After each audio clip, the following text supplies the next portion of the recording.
এখন যেখানেই যাচ্ছি আসলে সবাই সায়রা বলে ডাকে। আমি সেদিনও একজনকে বলেছি আমার নাম সুনেরাও, তখন বললাম জানি কিন্তু আমি তোকে সায়রা ডাকবো। সো আই থিঙ্ক এটা আমার অ্যাচিভমেন্ট। সবসময় শান্ত, ভদ্র, লক্ষ্মী, অসহায় এই টাইপের ক্যারেক্টার পেয়েছি, বাট একটা একদম কাট কথা বলা ওই ক্যারেক্টারটা আমি কখনো অফার পাইনি। এখন আপনি খুব বেশি সায়রা নিয়ে আলোচনা এই আলোচিত কাজটা আসলে 2 বছর শেষ হচ্ছে মেগা 2 জি, এই সব কিছু নিয়ে কি বলবেন? এত সিনেমার থেকে আপনার এখন নাটকের শিল্পী হিসেবে আপনাকে বেশি মানুষ পছন্দ করছে, এটা সিনেমা করে আপনি এত জনপ্রিয়তা পান। সিনেমাগুলো পেয়েছেন উন্নত না অন্যরকম আর কি, একটা সিরিয়াল আপনার ক্যারিয়ারই ঘুরে দিয়েছে, এটা আপনি কি বলছেন?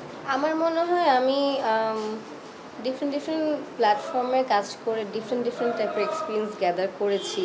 আমি যখন সিনেমা করেছি তখন আমি আমি খুবই নতুন, আবার বলছি আমি সিনেমা যখন করেছি আমি খুবই নতুন ছিলাম। অ্যান্ড নিজের কাজটাকে আসলে ভালোবেসে বা ডেডিকেটেডলি করা, অ্যান্ড ওইখান থেকে অডিয়েন্সের ভালোবাসা আমি পেয়ে আসছি। বাট এক একটা এক্সপিরিয়েন্স আসলে এক এক রকম। তবে নাটক করতে এসে এটা আমাদের গল্পের সায়রা চরিত্রটা আমার জন্য ছিল একটা, বলতে পারেন এক্সপেরিমেন্ট ছিল। বিকজ যখন আমার কাছে ক্যারেক্টারটা আসে আমার মনে হয়েছে যে যতদিনই কাজ করছি এই টাইপের ক্যারেক্টার, সিমিলার ক্যারেক্টারের জন্য কেউ আমাকে কখনো অ্যাপ্রোচ করেনি। সবসময় শান্ত, ভদ্র, লক্ষ্মী, অসহায় এই টাইপের ক্যারেক্টার পেয়েছি, বাট একটা একদম কাট কথা বলা ওই ক্যারেক্টারটা আমি কখনো অফার পাইনি। সো আমার মনে হচ্ছে যে আমি এটা ট্রাই করতে চাই, দর্শক অ্যাকসেপ্ট করে নাকি দেখতে চাই, এবং আমি কীরকম প্লে করি ওই জায়গাটা আমার একটা কিউরিওসিটি ছিল। সো প্লাস রাজ ভাইয়ের ডিরেকশনে কাজ, ওটা আসলে আমরা আর্টিস্টরা বা আমরা মিডিয়াতে সবাই জানি যে সে খুব প্রেজেন্টেবলভাবে কাজগুলো নামায়। সো আই থিঙ্ক ওটা আমার জন্য একটা ভালো একটা ফিল ছিল এক্সপেরিমেন্ট করার, অ্যান্ড ইট ওয়ার্কড।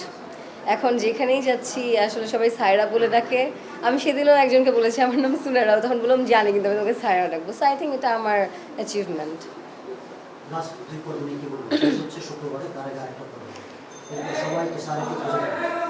আসলে দর্শকের মুখে প্রশংসা শুনতে সায়রা চরিত্র নিয়ে অভ্যাস হয়ে গেছে। আমার মনে হয় যে ওটা খুব মিস করব। 2টা পর্ব বাকি, তবে এই লাস্ট 2টো পর্ব সায়রার চরিত্রটা আসলে দর্শক, সেদিন আমি একটা লেখা দেখলাম যে বলছে যে আসলে মেয়েটা কি চরিত্র, এটা কি নেগেটিভ নাকি পজিটিভ নাকি কি, এটা বুঝতে পারছি না। সো আমি তো আগে থেকে জানতাম যে এই জিনিসটা আসবে। সো ওই মানে ক্যারেক্টার ইয়েটা খুব মজার ছিল। অ্যান্ড লাস্ট 2টা পর্ব দেখে দর্শক বুঝতে পারবে আসলে সায়রা কোথায় ল্যান্ড করে।